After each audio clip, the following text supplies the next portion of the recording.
Hi there, welcome to our 1840 farmhouse. We'd like to show you a renovation project in our kitchen that was inspired by the original construction of the farmhouse in 1840.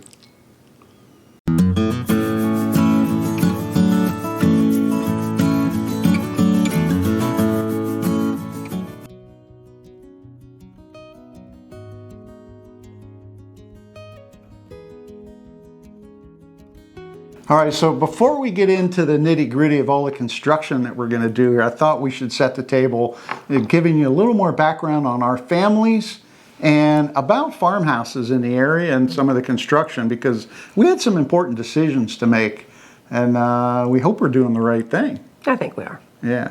Well, your family's been here how many generations? My dad's family came to the U.S. 6 generations ago, and my mom's family came 5 generations ago. Yeah, and they were both German farmers that came over from Germany. My father's name was Lichtenberger, and my mother was a Deutsch. Wow. So you were the German. first generation from what, 6 generations that was not a farmer up until 7 years ago. Yeah, me and my mom and dad were both raised on a farm, but then my mom couldn't wait to get off the farm. So I was raised not on a farm. We didn't live on the farm the first 40 years of our marriage. No. But we ended up on a farm. So your maiden name is Lichtenberger, which is very German, and your mom's is Deutsch. It's Deutsch. Before they left Germany, it was Deutsch. Yeah, Deutsch. Yeah. So on my side, I don't have the farming legacy or the length in the U.S. that your family does. So both of my family, the Wardenberg, came from the Netherlands in the late 1800s, and on my mother's side, Meersen came in the late 1800s as well. So you're the one that carries all the farming legacy. Farming genes, I don't know. So in addition to that, we had some really hard decisions to make with the farmhouse, because as you know, farmhouses are not going to be an authentic restoration or renovation, because you have electricity and you have bathrooms and heat systems, and that all interferes with how a farmhouse really was. So I guess the best you can hope for is that how you renovate and your style just gives a nod or back to the historical. Somewhat of a hint or a feel of what it would have been like then. Yeah. So we've done a lot of that. You have with all of the furniture and antiques and things in there. It makes it feel like it. But I think there's more we can do with the house itself. So that's where we're going next.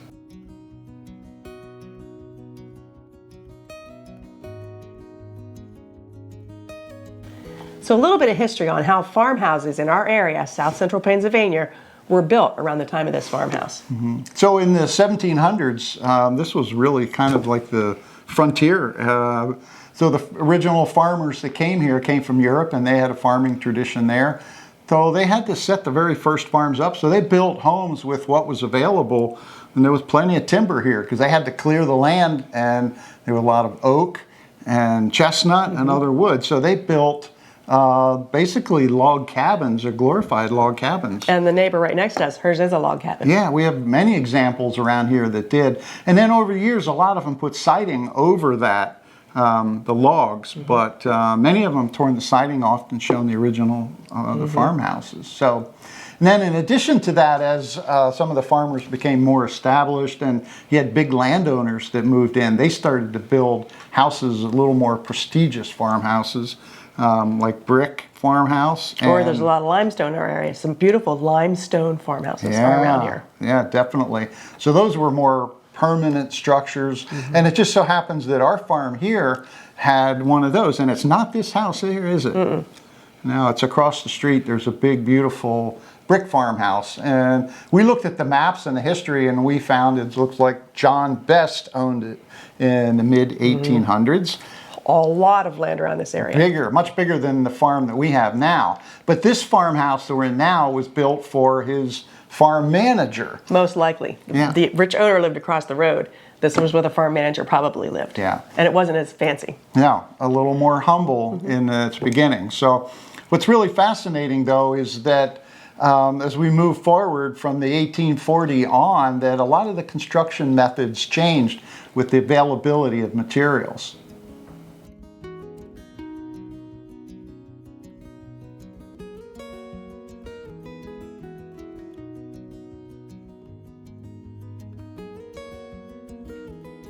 So the part of the farmhouse we're sitting in right now was the part that was built in 1840, and it was considered a 2-over-2, 2 rooms downstairs with 2 rooms above. And it's built with a post and beam construction. In fact, if you look over Brenda's shoulder, you can see the timber post, and then there's an angled beam there. And it's interesting because that same construction was used in Europe, which makes sense because, you know, with your family and generations, the folks moved over and they just brought the construction methods with them. The difference is that here in the States, most of the time they put clapboard, wood clapboard on the outside, whereas if you look at pictures in Europe, you see all those the wood posts and beams in there. And we can actually see a little bit of the clapboard on ours up in the attic where they put an addition on afterwards. The clapboard's still showing. Yeah. So our son's an engineer and he has an infrared camera. So on a cold winter day, we went around and just took pictures of the walls, and you can see that, yes, indeed, all over the house, it's that same construction In the material. 1840 part. In the original part of the house. So, so it was difficult for us to discern because we also have an addition in 1885, and we're trying to discern what construction methods were used then, and perhaps they did a remodel of the whole house at that time. Well, what they basically did at that point was 2-over-2. They built another 2-over-2. They basically doubled the size of the farmhouse. And if you look at the addition and you look very closely at the moldings around the door, they match up with the moldings in the original house. So that doesn't make sense at first glance because when they first built the farmhouse, they did not have the active mills, and especially out in rural areas like this, they did not use fancy milled material. So what we think happened is they remodeled the whole house, they put the new mill work all around the doors and the floors, and they did a lot of plaster work. And we have some evidence of that because the plaster wrote right on the wall, didn't he? Yeah, we have 2 places. In the pantry, they wrote the date, and down in the basement, they wrote the date the addition was put on. So putting that all together and then realizing that the original house, while it probably had some plaster on the inside walls, it did not have a finished ceiling, and it had exposed beams and floors from the second floor, which inspired us in as we thought about our renovation. So as we said, we've been trying to make the house look older, look more like it would have looked in 1840. And from the minute we moved in here, we talked about how it would probably have the beams exposed in the ceiling. You know, some other farmhouses in the area, they do have it that way. But, you know, we moved in, they have HVAC up there, electric up, there's all kinds of stuff that happened above the ceiling at this point. Yeah, so that option is gone because we can't tear the ceiling down. No. The alternative is, and a lot of places actually use this manufactured foam, which are faux boards that you can put up, faux beams. And from a distance, they actually look pretty good. But the ceiling isn't that high here, and you could reach up.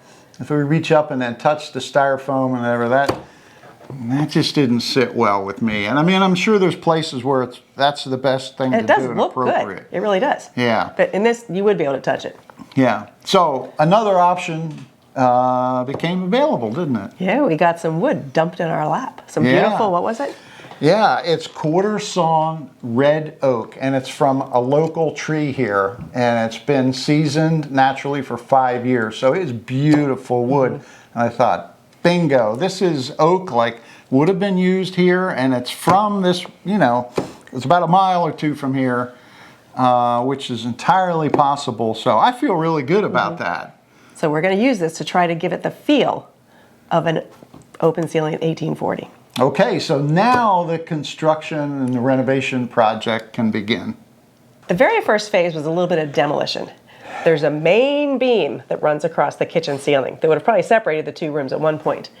And the previous owner had put fake brick, little red brick all over it. It didn't look that great. You especially didn't like it. Oh, it bothered me from day one. Just to kind of live with it, we painted it, just to make it blend in with the ceiling stuff. It was a big brick beam running through the thing. So first thing we had to do was get that brick off. Yeah. Which, it wasn't as hard as you thought, was it? No, it came down better because there was a mesh screening behind it. So once we got behind it, started ripping it, pulling it, came down in chunks, And it was pretty heavy, actually. Yeah, luckily our son was here to help. Our Yeah. son helps with a lot of the heavy construction stuff. Yeah. And you weren't sure what you would find when you pulled that brick off. No, I didn't know if they put an I-beam up, but it ends up there was a wood laminate beam that was there, because that's perfect, because we wanted to put the oak right onto the laminate. So that worked out beautifully. Mm-hmm. Yeah.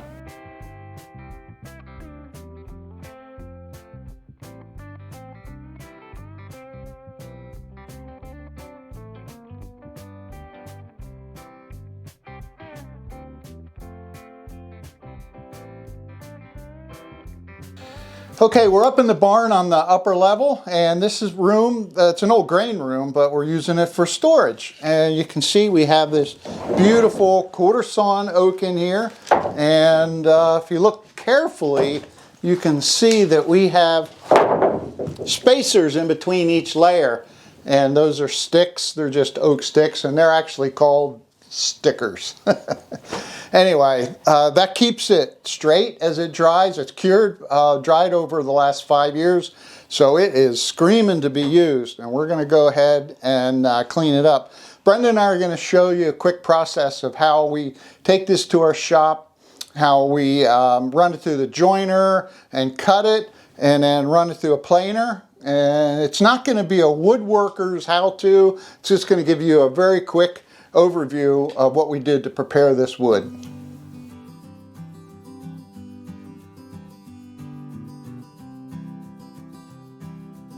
Okay, we have our nice piece of red oak here, and what we're going to do is start the process to clean it up so that it's finished. The first thing we do is we're going to run it through this, which is a jointer, which because it has a large level table and a blade in the middle here, it's going to take off about a 32nd of an inch, and it makes it so we're going to have one finished side on this board that's completely straight. It takes out any dips and lumps that we have in it. So that's good, because they're going to run it through the table saw next, and we're going to run it up against the fence, and we'll have a nice clean cut for here. So Brenda and I are going to go ahead and run it through our joiner.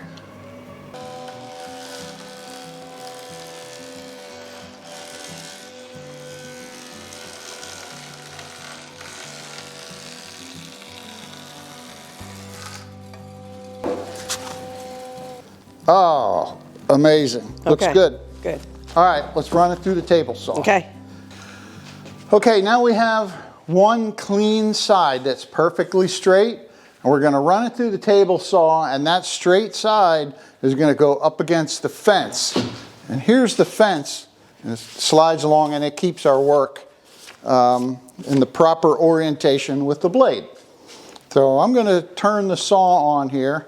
And this is a good table saw called saw stop. And if you bump the blade with your hand, the blade automatically stops so you don't cut your fingers off. Isn't that good? That's very good. Okay, well, let me see. I gotta turn this on first. There we go.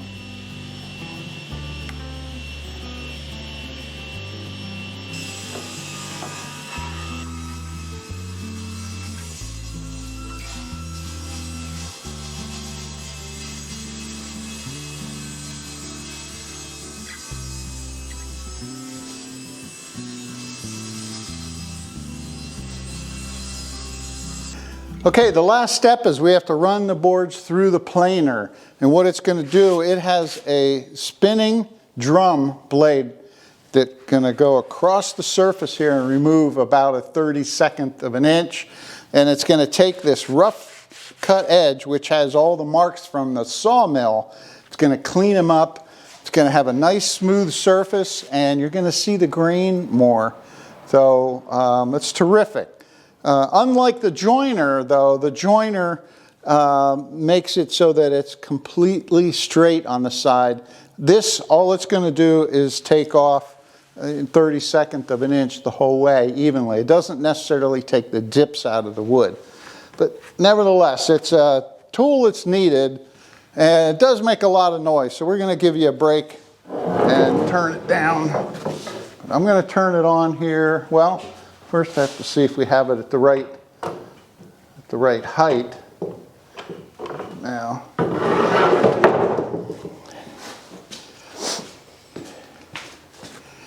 has just a little control here that raises and lowers the spinning drum. So let's see if, all right, I think that will work. So let's turn it on and run it through.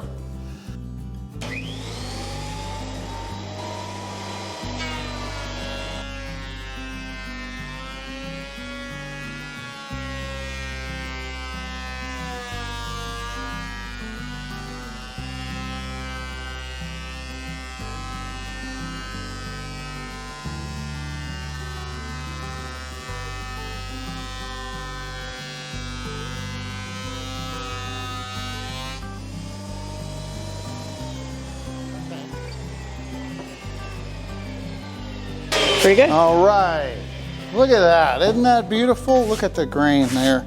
Beautiful. All right, I think we'll be good to go inside. Good.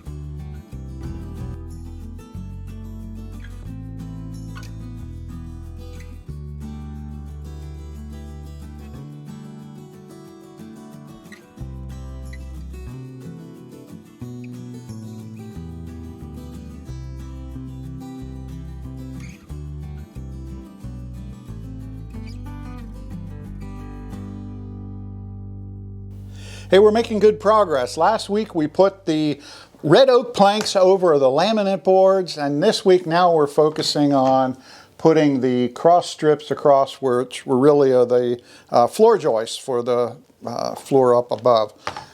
First one looks pretty good. I'm really happy we went with this real wood. This red oak is amazing because it's close enough to the ground, and if you're down here and you reach up and touch it, if it was one of those faux boards that's made with the styrofoam, I think that would just not be good. So this is amazing, and it feels good and it looks good, so I'm happy with it so far.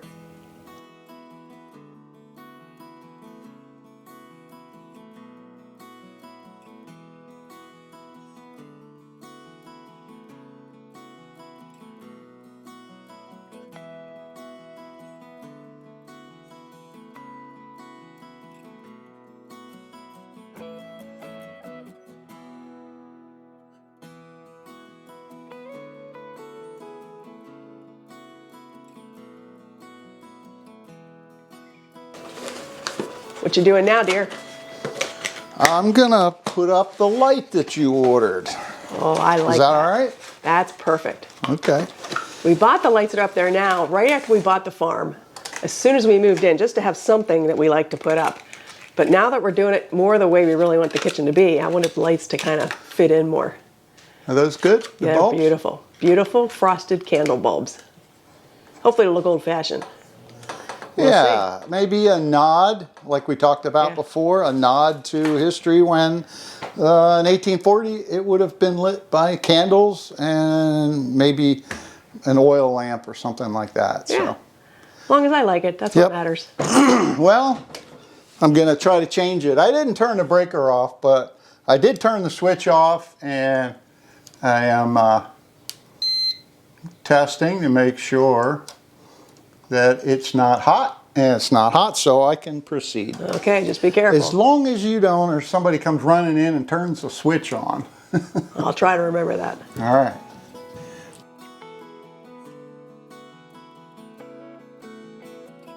Okay, it's up. Do you think it's at the right height? I think it's good. I think it's perfect. Okay. Well, I think we're ready to turn it on. I should turn it on? All right, ready. Drum roll. Get the right switch. I hit the wrong switch. There you go. There it is. That is beautiful. Oh, Yeah. I like it. I Yeah. like that a lot. That's pretty. I think it's good.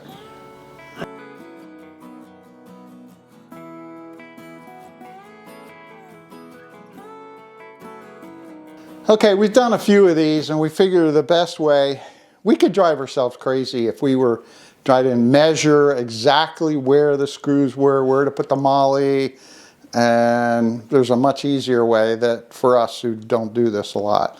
So we're just going to drill holes in here where the screws go. We'll put it up in place, and then we'll go with the drill through those holes into the ceiling, and that'll mark exactly where the molly and the reinforcement has to go. Then we'll pull it back down, we'll put glue on the other side, and we should be good to go. Now, okay, so we ran into trouble. We were struggling a little bit holding the weight. I was struggling. And keeping it in the right places to mark. So I have a cheater here. It works. Which is helping keep it in place. So now I'm gonna drill it, make the mark. And hopefully the other spots are good. It's on this side of the board. It's around? Yep. Okay. Well, I'm gonna drill it just to make sure. Make sure we're not on a stud. Be a lot easier in construction to remove everything out of the house. Why would we make it easy? Yeah, why would that would take the fun out of it. You want me to do this that one? felt like it was. Here. Yeah.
Well, I'm glad we're done with that. Yes. Jake came over today, and the three of us finished up the trim pieces, and Jake helped with the heavy boards. Yeah, he and I worked together really well. So, you know, we're behind like 4 weeks because we were sick. We're getting better now. Hopefully you can hear it. And as our energy's coming back, and we wanted to finish this project because we have to focus now completely out in the market garden. Yeah, it's time to get things planted in the garden. I have all the brassicas hardening off, and I have actually peas I planted. So it's like, yeah, I got to focus 100% on the garden now. But I love how this turned out. You know, we do a project every winter, and normally it's done before we get with the spring rush, but we didn't allow enough time to get sick this year. Yeah, that changed our plans. So we're all done. We can just put it away and move on. Almost. Oh, really? We have one more stop to make. I'm going to need to go to an antique store, pick up some cute things to hang on this beam. And then this spring when I'm drying herbs, I think there'll be herbs hanging from those beams. Sound like a good idea? So you're looking for antiques, but your birthday's coming up in January. We're buying antiques now. It won't be anything big, just little things to hang up there and make it look I know, you more don't homey. like to go buy big fancy stuff. No. So be little doodads. Yeah, little old, dude, I like old stuff. Yeah, good. So just kind of warm it up a little bit. Yeah. It'll be fun. Well, it came out better than I would have imagined, actually. This room has a completely different feel, doesn't it? It really does. I mean, it changed it immensely, and I love how it changed. I think it's more than a nod to the history of the farmhouse. It just brings a different feeling here. Just gives it the feel of a little bit of old-fashioned, you know? Yep. Well, thank you for joining us on our video today. As the video winds down, we're going to show you all of the antiques that Brenda gets and where she puts them hanging on I guess the beam in the ceiling. Yeah, I'm going to hang stuff. It'll be really cool. So we'll see you in our next video. Bye-bye.